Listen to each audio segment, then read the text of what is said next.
A week before Election Day in the US, Kamala Harris is trying to distinguish herself from her Republican rival, urging Americans to turn the page on Donald Trump. She's been speaking in front of the White House in Washington from the same spot where the former president addressed his rally on January 6th in 2021, moments before the violent assault on the Capitol. The Democratic candidate is encouraging voters to visualise the alternative futures under a Harris or Trump presidency. It is time to stop pointing fingers. We have to stop pointing fingers and start locking arms. It is time to turn the page on the drama and the conflict, the fear and division. It is time for a new generation of leadership in America. Donald Trump is stepping up his attacks on his rival, accusing Ms Harris of running a campaign of destruction and absolute hate, while calling his New York rally a love fest. That's despite racist and derogatory remarks about Puerto Rico made by a speaker at Madison Square Garden. Mr Trump today made his declaration about the US territory. We love it. I know it very well, and we helped you through a lot of bad storms, I'll tell you. We had some really bad ones. You remember you were there when I brought the hospital ship against everyone's advice, and we got it in there and took care of a lot of people. But I think no president's done more for Puerto Rico than I have. He was speaking in the battleground state of Pennsylvania, which is home to a large Puerto Rican community.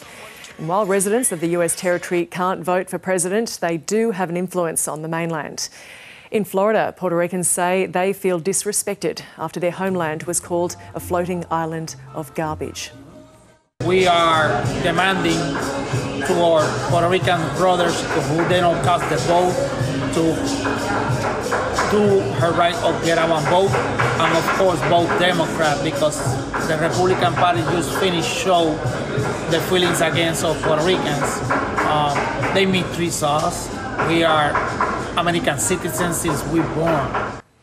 The Vice President's lead over the Republican candidate has fallen in the final weeks of the campaign. Kamala Harris now leads Donald Trump 44 to 43% among registered voters, according to the latest Reuters Ipsos poll. Both are neck and neck in the 7 battleground states that will ultimately decide the election. Early voters in the swing state of Georgia say they trust the election process, despite Donald Trump's campaign to overturn the result in 2020. I feel like the election is a free and fair process, regardless of what he said. I think losers always cry the loudest. He fight for this country. That's how I lie. He put his heart into it. He fight for the country. I just have to put my trust in it and hope, and trust, the government to make sure every ballot is counted correctly. Meanwhile, Steve Bannon, the former advisor to Donald Trump, has been released from prison after spending 4 months behind bars. The 70-year-old was convicted of 2 counts of contempt of Congress for refusing to comply with a congressional subpoena related to the January 6 Capitol attack investigation. The podcaster insists he was a political prisoner. I am far from broken. I've been empowered by my 4 months at Danbury Federal Prison. Why was I empowered? Because I was able to listen, to observe, and to learn from working class minorities, young African American men and Hispanic men, and yes, Puerto Rican men, about what their lives are and what the queen of mass incarcerations, which is what they believe that Kamala Harris is.